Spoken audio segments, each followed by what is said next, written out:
আসসালামু আলাইকুম দর্শক, আবারও ভারত পাকিস্তান প্রসঙ্গ নিয়ে।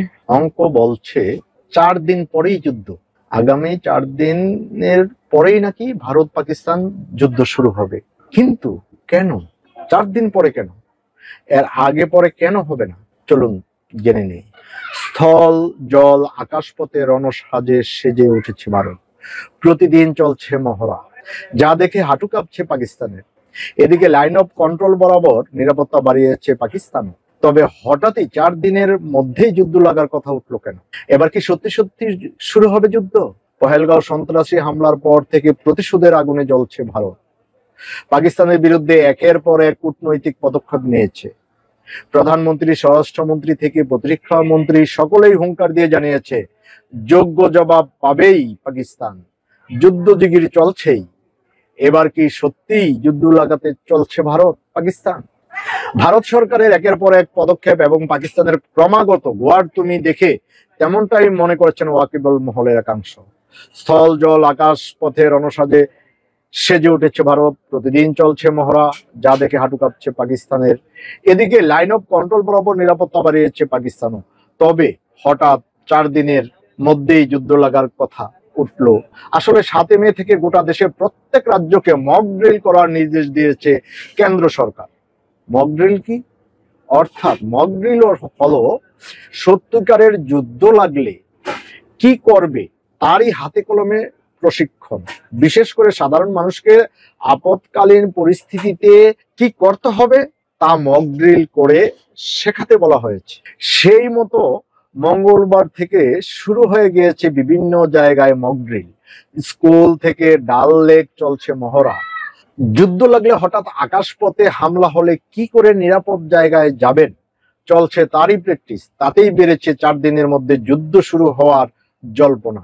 কিন্তু কেন? উত্তর পেতে গেলে ফিরে যেতে হয় আজ থেকে 54 বছর আগে। 1971 সালে ভারত পাকিস্তান যুদ্ধের আগে শেষবারে এই ধরনের মক ড্রিলের আয়োজন করা হয়েছিল। এই ড্রিল পরিচালনার মাত্র 4 দিন পরেই দুই দেশের মধ্যে যুদ্ধ শুরু হয়।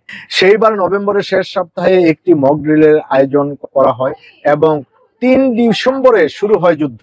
এখানেই শেষ নয়, কারণ আছে তারও।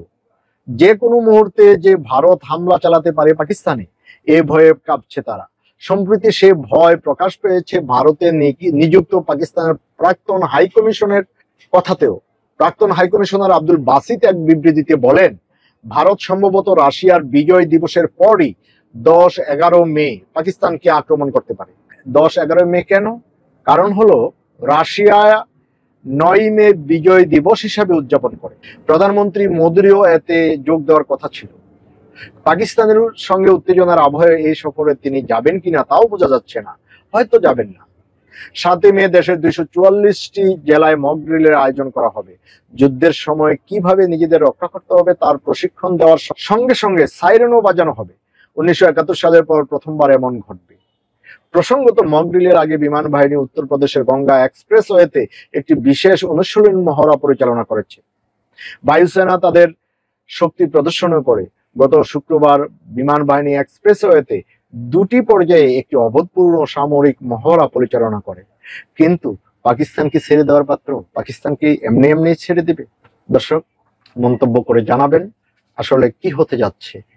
আগামী 10-11 মের মধ্যেই কি যুদ্ধটা বেঁধে যাবে, নাকি কোনো দৈববাণীর আহ্বানে সমঝোতায় বসবে?